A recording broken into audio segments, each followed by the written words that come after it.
Today we will study electrical resistance.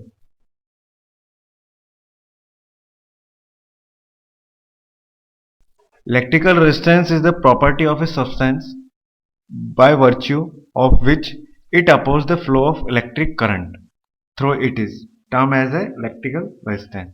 Electrical resistance depends on the size, geometry, temperature and internal structure of a conductor.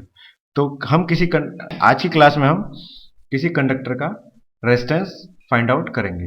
हम ये जानते हैं कि जो wire होता है वो सिलेंड्रिकल शेप में होता है. तो हम एक कंडक्टिंग वायर लेते हैं जिसका शेप सिलेंड्रिकल होता है.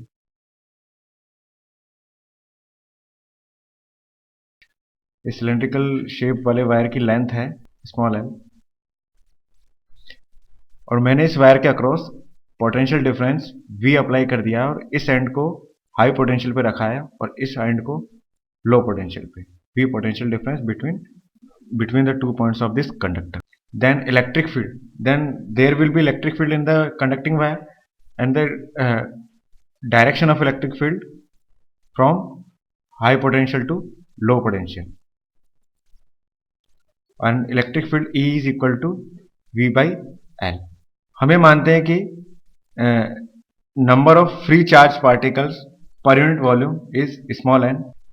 Number of charge per unit volume tau, time interval between two successive collisions.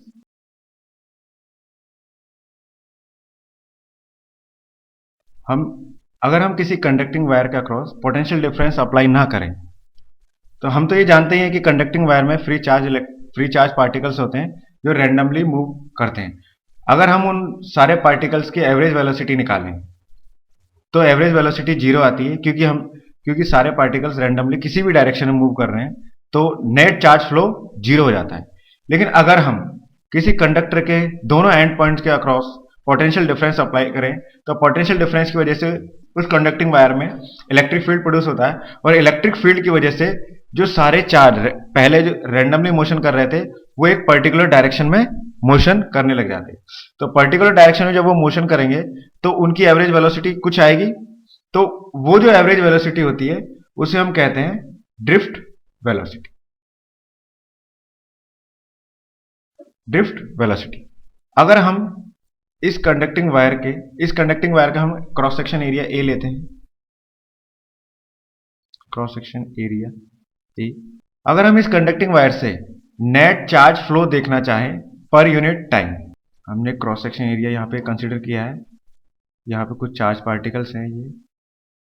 ये जो चार्ज पार्टिकल्स हैं, अब ऑब्वियस है कि कंडक्टर में जो फ्री चार्ज पार्टिकल्स होंगे वो इलेक्ट्रॉन ही होंगे और हम ये जानते हैं कि इलेक्ट्रॉन नेगेटिव चार्ज होते हैं और नेगेटिव चार्ज होने की वजह से इन पर जो इलेक्ट्रिक फील्ड की वजह से फोर्स लगता है वो इलेक्ट्रिक फील्ड के जस्ट अपोजिट डायरेक्शन में लगता है. तो ये सारे के सारे इलेक्ट्रॉन इस डायरेक्शन में मूव करेंगे. तो इस क्रॉस सेक्शन एरिया ए से हम जानते हैं कि करंट जो होती है, करंट को हम आई से डिनोट करते हैं. Current is equal to rate of flow of charge. तो हम एक रीजन कंसिडर करें.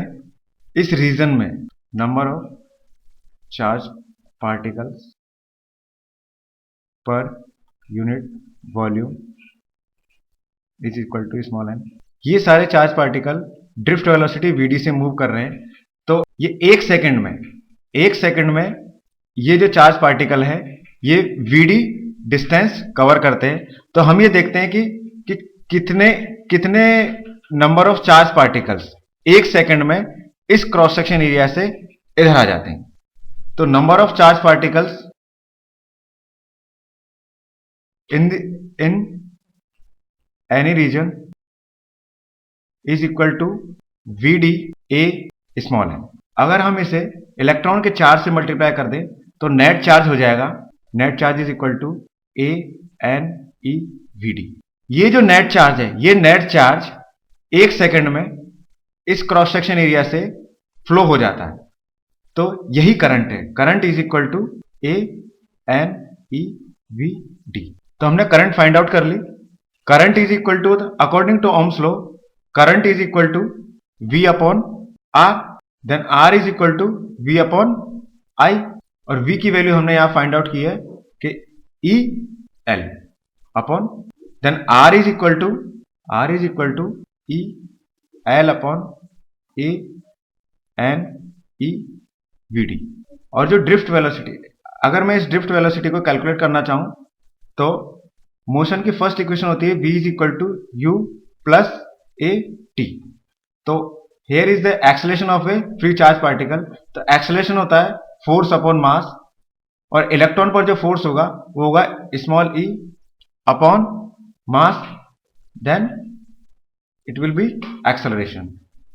तो vd इज इक्वल टू, और जो इनिशियल वेलोसिटी तो हमको पता ही है कि जो एवरेज वेलोसिटी है वो जब हमने दोनों एंड पॉइंट के अक्रॉस पोटेंशियल डिफरेंस अप्लाई नहीं किया था तो वो जीरो थी। तो हमें कह सकते हैं कि u is equal to zero, then vd is equal to small E capital E upon m into tau. Tau is the time interval between two successive collisions. Then r is equal to e l upon a n e, vd की value अगर यहां पे हम put कर दे तो E, then R is equal to M L upon A N E square tau.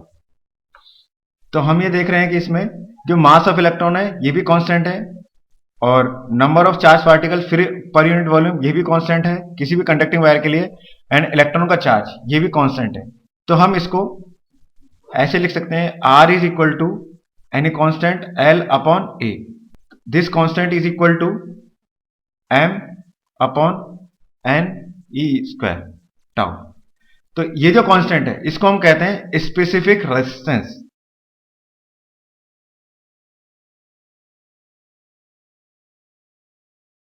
तो हमने जो रेजिस्टेंस का फॉर्मूला फाइंड आउट किया that is equal to rho L upon A. तो हम इस फॉर्मूले के थ्रू ये देख रहे हैं कि जो ये वायर का रेजिस्टेंस है वो वायर की लेंथ पे भी डिपेंड करता है और उसके क्रॉस सेक्शन एरिया पे भी डिपेंड करता है। ठीक है, इस रॉ को हम स्पेसिफिक रेजिस्टेंस भी कह सकते हैं और रेजिस्टिविटी भी कह सकते हैं। अगर हम कंडक्टिविटी की बात करें तो कंडक्टिविटी को सिग्मा से रिप्रेजेंट किया जाता है, और conductivity is equal to 1 upon resistivity. We know that unit of resistance is equal to ohm, then unit of specific resistance is equal to ohm into meter, and unit of conductivity is equal to ohm into meter inverse।